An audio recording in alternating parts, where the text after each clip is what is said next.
So today, the topic that I'm going to speak is the climate change and how one can tackle the climate change using the concept of nanotechnology and by using the research that we are doing in our group. I think I will use one slide, just one slide to explain what is climate change, because I guess all of us know what is climate change. So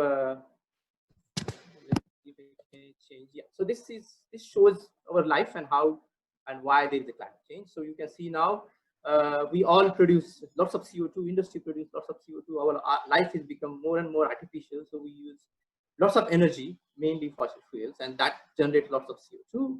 And it's only the trees and the ocean which take care of the CO2. But since we have a large amount of CO2 in the environment, it's now impossible for trees alone to take care of the CO2. Then what could be the simple and most efficient situation or a solution to tackle the climate change? The simple solution could be just find out a way where you design artificial trees, which will do the same thing what real trees are doing, capturing the CO2, harvesting the solar light, splitting the water and converting that CO2 into glucose and other products.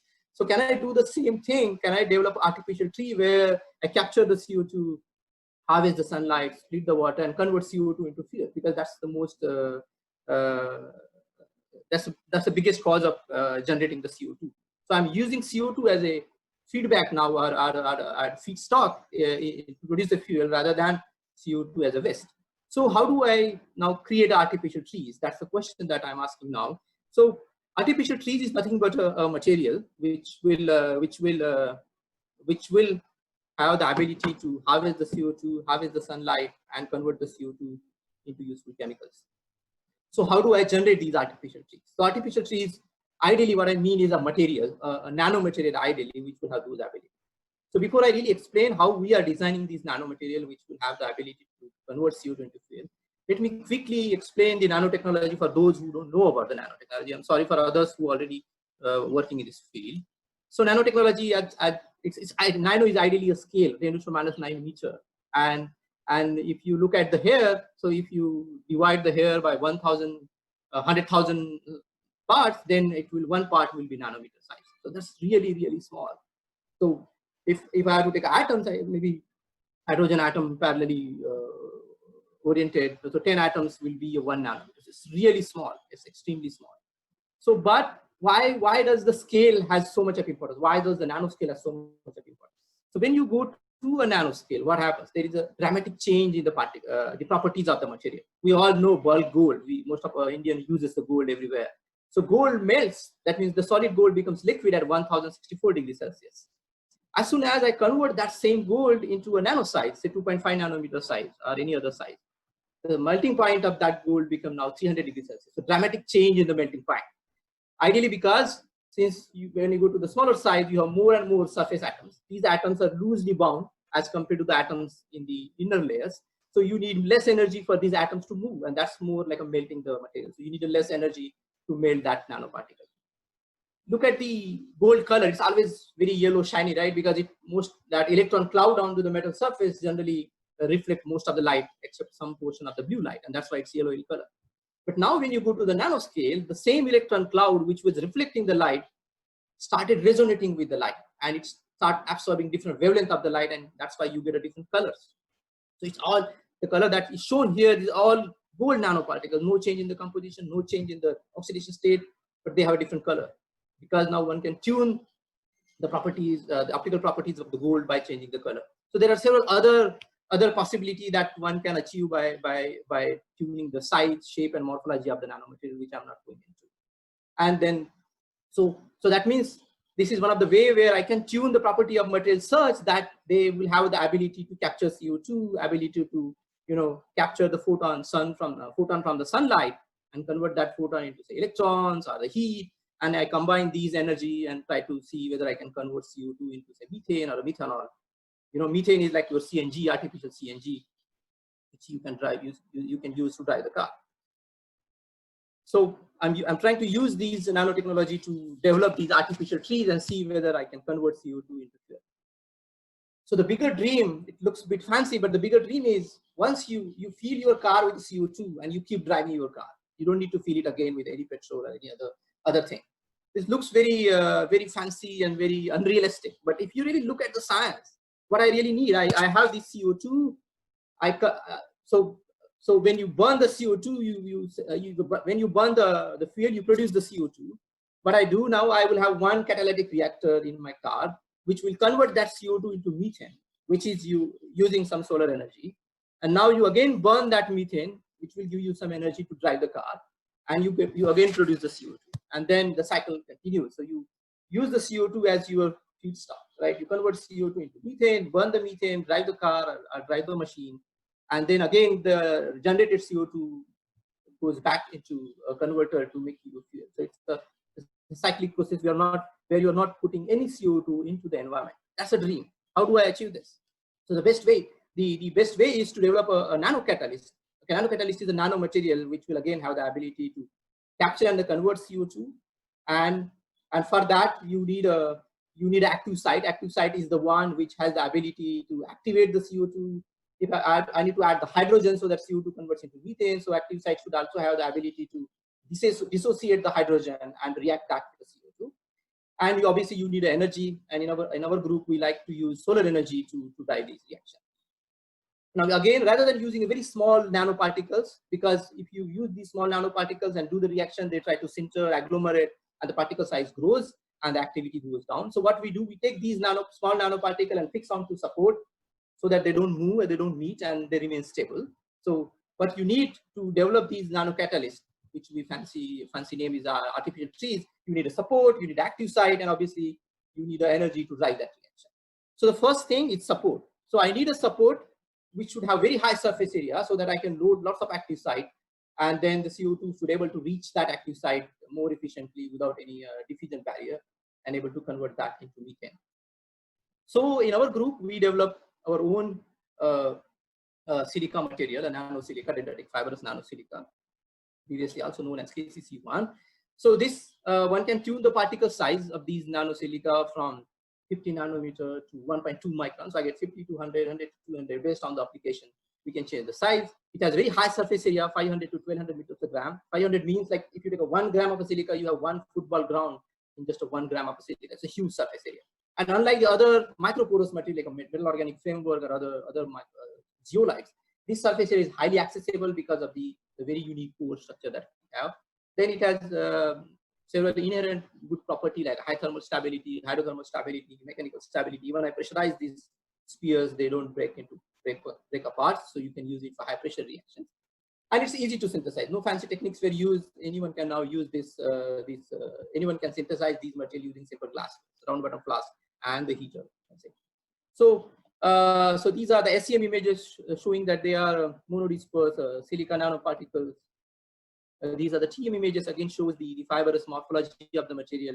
It has very unique pore structure, pore around 5 nanometer, and the pore which is growing from 5 nanometer up to 25 nanometer. The pore here defined as the gaps between the two fibers, which is increasing when you go from center to circumference of the sphere, which can be used if I want to use a bigger molecule to reach your active sites.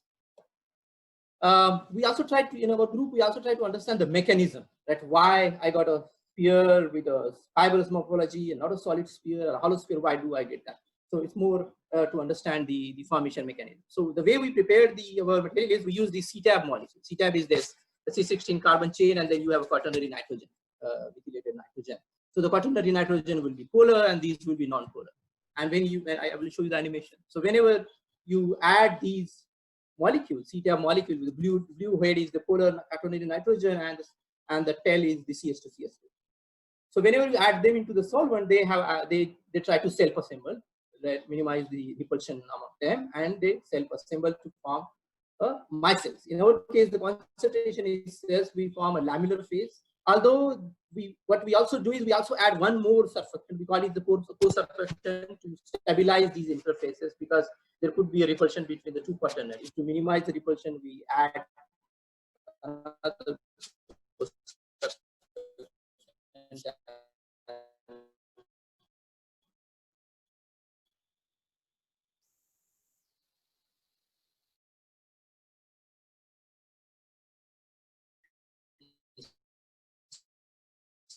stabilizes them. And what we observed that these lamellar phases are not really floating into the uh,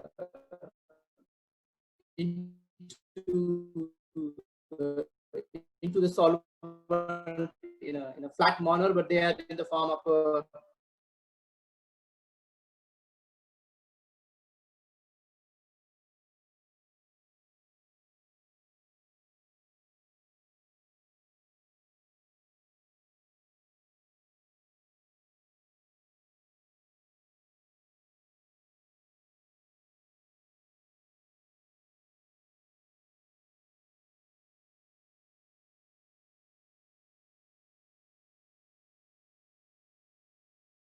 onto the surface. It doesn't really have that strong active site required to activate the CO2 or dissociate the hydrogen. So we need an active site to be designed onto the silica surface. So if you look into the literature, one of the best active sites could be metal nanoparticles. We all know metal nanoparticles are very reactive and very good for catalysis. So if I want to convert CO2 into methane, so CO2 plus hydrogen to get you the methane, one of the best known metal is nickel. It's very active. But the problem is, since the nanoparticles are very small, they try to oxidize. Nickel 0 becomes nickel 2, plus 1 or plus 2, and then it is not active for that particular reaction. As well as, since they are small, they try to sinter. And when the particles sinter, the activity goes down. So they have poor stability due to the oxidation as well as due to the center. Now we need to solve this problem. If I replace nickel with any other metal, it will have the same issue. Again, most of the metal will undergo oxidation and undergo sintering. So the best solution for this problem is I don't use any metal and still do a reaction. But the question is, can I activate the hydrogen without a metal? Can I activate the CO2 without the metal? Looks impossible, or looks very difficult, challenging. We thought of, so this is the project that I'm going to talk about. So we thought of, so this is the silica material. Silica is nothing but SiO, right? It's the amorphous, randomly oriented siloxane network. Ideally, no active site. We want to make this active for the CO2 activation and obviously hydrogen dissociation. How do I do that? Idea was I break this OSI bond. So what I will get? O radical, Si radical. I break both the OSI bond, then I will get a Si radical, and the oxygen vacancy, something like this. I get these O radicals and Si radical. O radical is nothing but a non-bridging oxygen host center because you broke the bridge. And then Si radicals are the E centers, the name, ideally the Si radical. And if I remove both the bonds, then I get this oxygen deficient center, oxygen vacancy. So the question one is, how do I make them? How do I prepare them? And whether these defect center are really active for CO2 activation and hydrogen dissociation. So so I need to go fast because I have only 18 minutes left. So we just treated the silica with a magnesium. So we took a silica, we took a magnesium and heated in vacuum. So when magnesium convert into vapor, magnesium need oxygen. Now it is under vacuum, there is no oxygen, so magnesium will take the oxygen from the silicon, SiO2, and slowly it will take more and more silicon, and I can then control the amount of oxygen that is going out from the silicon, and that way you can prepare a silica with a different oxygen deficiency. That's what we did. We take a 10 weight percent, 25, 50 weight percent, and tune the defect concentration into the silica. So you can see now these are the TM and SEM images, which shows that with increase in the defect concentration, you start degrading the properties of the DFNS. Okay? But still, it has a good surface area up to DNS20, the 25%, P96. Using this data, we wanted to know whether there is really a defect formation. So the same one is the visible analysis. You can see in presence of UV light, they emit different colors. That means you have obviously created a defect center which emits the light in different range. But this is just a qualitative analysis. We did a PL to understand whether there is any light emitting defect site, and we observe that there is an NBOSC, which is this one, the NBOSC center size. And what we observe that when it increases from DNS10, from DFNS to DNS10, and it decreases in DNS25, and we don't see any emission peak in DNS50. So that is about NBOSC site. For the E center, we did the EPR, and EPR also tells us that E centers increase from DFNS to DNS10 to DFNS. There is a linear increase with increase in the magnesium concentration, whereas here it increases up to 25 and then it decreases.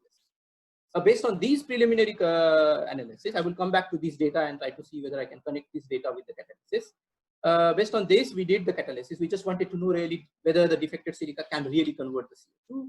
We use a gas phase reactor where you take the material, pass the gas, and heat at 400 degrees Celsius and see whether CO2 plus hydrogen is reacting and forming a methane.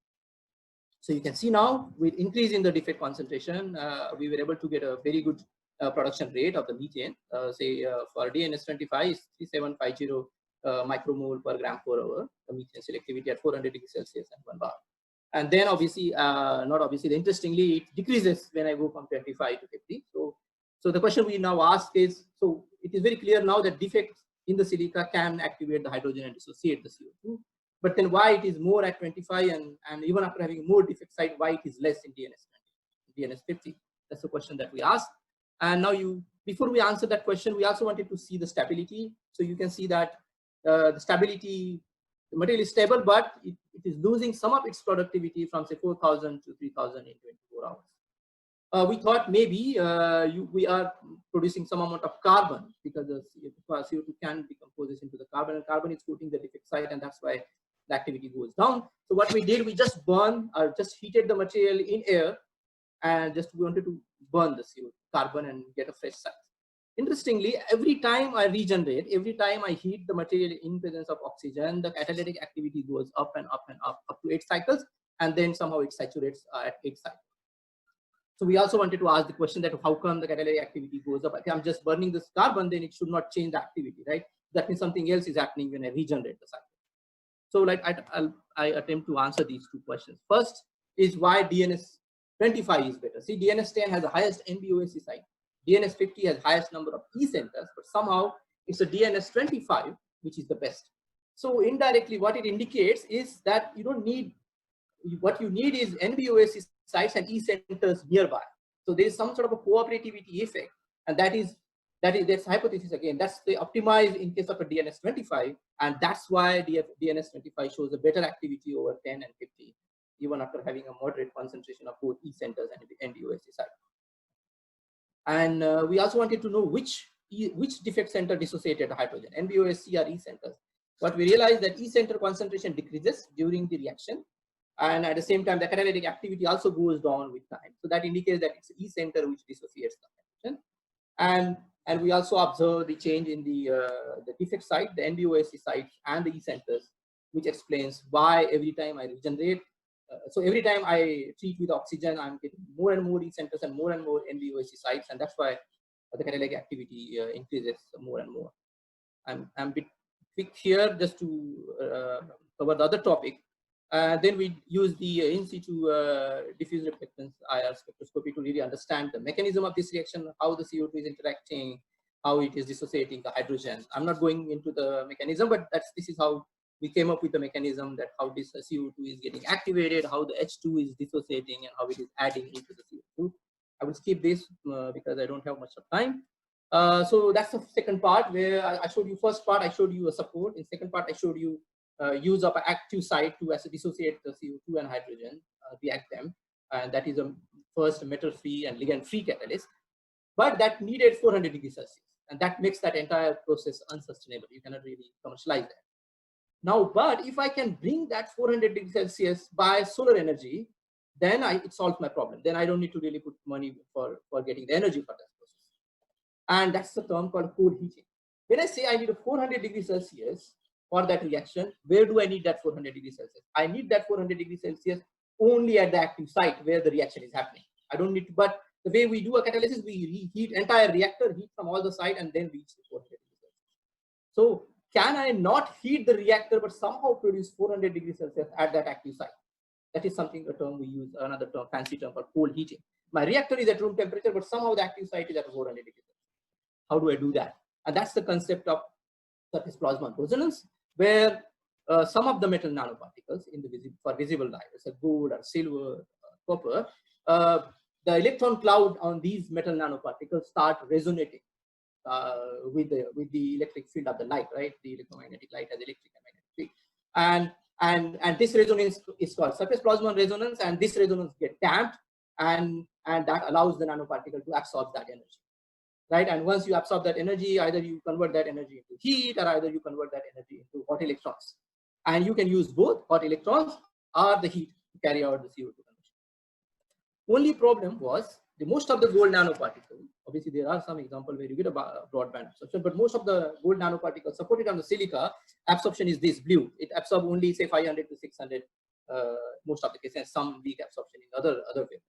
What we wanted is the broadband absorption, something like this. It should absorb entire visible light, including the near eye.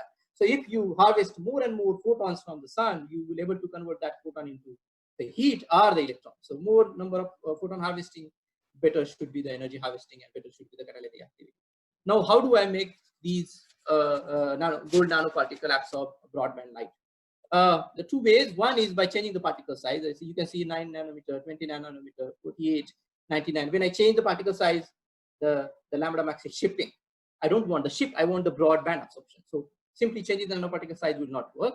Then there is a concept of interparticle distances. When I bring these nanoparticles together, then the electron cloud of both the nanoparticles start talking with each other. We call it as plasmonic coupling. The electron cloud couples with each other, and that this coupled electron cloud interact with the light.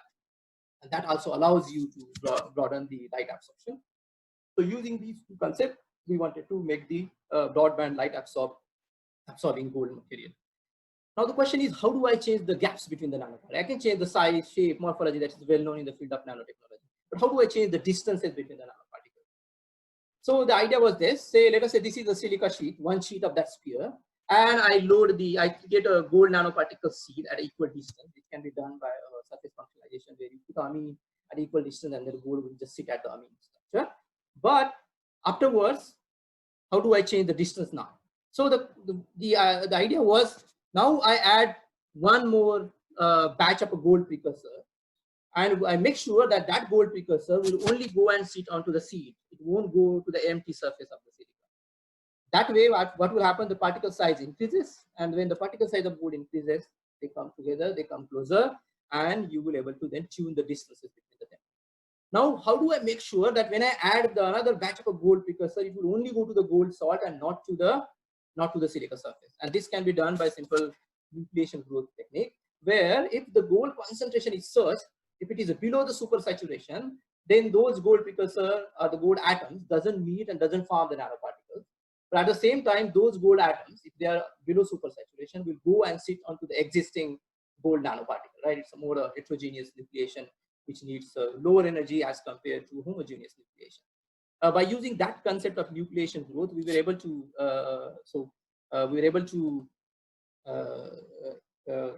tune the distances between the gold nanoparticles. This is a cartoon where you can see with every cycle of gold loading, you are able to increase the particle size up to a certain extent, and they are coming closer. Because we don't know what should be the best distance between the gold nanoparticles, so we try to make a different distances, nanoparticle with different distances, and find out which one is the best. You can see this is C0, this is C1, C2, C4, C6. We have done more, but I'm showing this as a representative. Now you can see in the TEM, with increase in the cycles, the nanoparticles are agglomerating. They are getting crowded, so indicating that they are coming closer and closer. And then we recorded the light absorption behavior of this material. You can see now it was like this. This is a normal gold nanoparticle supported on a silica, and now you can see with change in the interparticle distances, you get a broadband absorption, not only visible but even in the near eye. And physically, it looks like a black gold, and that's why we call it as a black gold. It's not because it's black. So but don't get confused with the black color as such. You also have the coal and a carbon, which is black color, but this black color is due to an absorption of a photon, harvesting of the photon. So I can harvest range of photons, and once you harvest those photons can be then converted into electrons, hot electrons, or the heat, which I can use as an energy source to carry out CO2 conversion. I use the term nano heater. So what happens when these black gold capture the light? That light harvesting is because of the surface plasmon, and when the surface plasmon gets damped, it produces lots of heat. So the photon get converted into heat. The theory says it can be 400 degrees Celsius, 500 degrees Celsius, based on how you make the material. And now I take a material, I expose that with the sunlight, it gets a heat, and I can use that heat to do something. And one of the things could be heating water. The experiment, the way we did, we took a water in our case, we also took the seawater in a beaker, add the black gold, expose with the sunlight. It will get evaporated. You condense those pure water. So you can convert ideally seawater into drinkable water by simply putting the gold into that and expose with the sunlight. No energy is required other than the sun energy. That's what we showed here. We also have another 6 minutes. So we also try to understand the temperature of the reaction, temperature of the surface. Here I showed that the temperature can go up to 90 degrees Celsius, but you need to understand I'm heating water. So water cannot go 100 degrees Celsius, and when I heat, the temperature from gold goes to the water, and water loses its temperature to the environment. So there is some sort of equilibrium to kinetics. So you cannot really know the exact temperature of the gold surface, the black gold surface. So for that, we use the Stokes anti-Stokes ratios. So we know whenever you heat the surface, the population in the higher vibrational state will be more, and that will give you more and more anti-Stokes lines. So by knowing the intensity of anti-Stokes line and the Stokes line, I can directly get the temperature of that surface. This is ideally not a perfect technique, but this is the best technique that you can get to know the temperature of the nano surface. You cannot use a thermometer because it's a nano surface. So by using these anti-Stokes technique, we were able to show that the temperature can go up to 150 degrees Celsius. Although we wanted 400 degrees Celsius, but at this stage we able to achieve only up to 150 degrees Celsius. But you can still imagine it's not only the temperature, but it also has these electromagnetic field around the gold. When the CO2 or hydrogen goes into these field, they try to bend, they go into the excited state, bond length changes, bond angle changes, that makes them even more reactive. So it's the thermal heat as well as the electric field around combined makes that catalytic process more efficient. It reduces the activation energy, as well as since we have a very high surface area, it also helps in a diffusion-free process. So in addition to the thermal hotspot, we have these electromagnetic hotspots. So when the surface plasma damp, it produces the electric field around the nanoparticle. So we wanted to see which one has the highest amount of electromagnetic hotspots. So by using the SERS technique, I'm not able to discuss more because I remain only 4 minutes. So you can see the C4 here shows the better activity in terms of the SERS enhancement, indicating that it may have highest number of electromagnetic hotspots. We also wanted to visualize these hotspots. So we use the EELS technique where you measure the energy loss of the electron because the electron coming from the gun will now interact with the plasmons of the gold, and that interaction will tell you the energy loss of the electron, and that gives me the plasmonic intensity. So here also we observe that more the crowding, higher intense is the electromagnetic hotspots. So all the results, heat generation, steam generation, several other experiments I haven't shown you, the source and the data showed that C4 is the best. So we use the C4 material for doing a catalysis. One of the things that we wanted to study is the plasmonic coupling, whether the plasmonic coupling has anything to do with the catalytic activity of the material. So we chose this particular simple reaction, cinnamon alcohol converted into aldehyde, and there's one for, if you do it for a longer time, that aldehyde oxidizes into acid. You have ethanol in the solution, so it gives you the ester. So what you observe here also, the C4 is the best because C4 has highest number of thermal hotspot as well as electromagnetic hotspot. That's why it's best.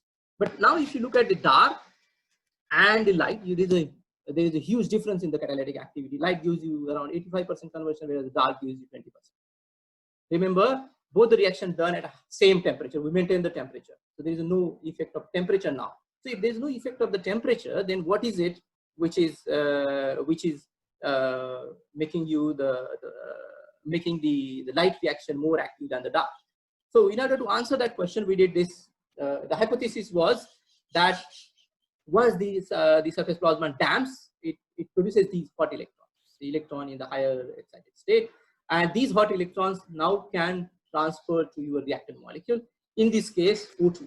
So what we hypothesis was, this hot electron goes to the anti-bonding orbital of oxygen and it dissociates the oxygen. Now you have a dissociated oxygen to oxidize the alcohol, right? And obviously that will have a huge activity. Now if this hypothesis is really true, that means if I produce more and more hot electron, you will be able to dissociate more and more oxygen, and the activity should, the rate of the reaction, the kinetics should also increase in that sense, in that rate. So in order to prove that, what we did, we carried out the reaction at different light intensity. So when you increase the light intensity, that what I'm doing, I'm really putting more and more photon into a gold, black gold. if I am putting more and more photon or exposing black hole with more and more photon, I am generating more and more hot electrons. And ideally, if the electron transfer efficiency is nearly the same, then those electrons will get transferred to the oxygen and you get a more activity. And that's what you see here. With increase in the light intensity from 0.4, 0.5 to 0.65 and 0.85, there is a linear increase in the rate. This clearly indicates that there is a hot electron transfer mechanism that is helping to have a better activity when you use the light versus when you are dark. The another reaction that we did, that was our objective, is a photocatalytic CO2 conversion to methane. It's a CO2 plus water gives you methane plus. So obviously it's not a one-step reaction. You split water and then the hydrogen reacts with the CO2. And if you look at the y-axis, it's a say around 1.5 micromole per gram. This is like a 10 times better than the normal gold nanoparticle when you use the black gold, obviously because you harvest more photons, so more hot electrons. But it's not really a good number to really take this process to commercial level. But at least it tells you that one can simply use the light, nanomaterial, CO2 and water to convert the CO2 into the fuel and use that cycle, CO2 to methane, burn the methane, dye your car, again back to the CO2 and convert that. So that could be a dream catalytic process that all of us are looking for to fight the climate change. With that, I like to conclude. So I showed you that one can use nanosilica as a catalyst without putting any metal or organometallic complexes, but by simply creating the defect. So one of the very first metal-free as well as a ligand-free catalyst. I also showed you that one can tune the distances between the gold nanoparticle to make the black gold. There are ways to make a black gold before, but this is a very different where I tune the distances between the gold nanoparticle. I keep some gap between the gold nanoparticle, which is like my reactor. You have a electric hotspot there, you have a thermal hotspot there, and you can imagine now if my CO2 goes there, it will get the energy, it will get activated, and you should get a more and more activity. I also show you that the interparticle distance allows you to tune the plasmonic coupling, and that plasmonic coupling allows that material to absorb entire visible as well as the near air light. So that means I can harvest more and more photons. And that generates lots of heating at the surface. That's why we call it as a cold heating. And we also generate lots of hot electrons, which we also use for CO2 to methane conversion. The challenges, I showed you the productivity is really low. So one need to really develop this to next level. And obviously I'm using expensive gold. Why will I use it? Why do you want to use the gold?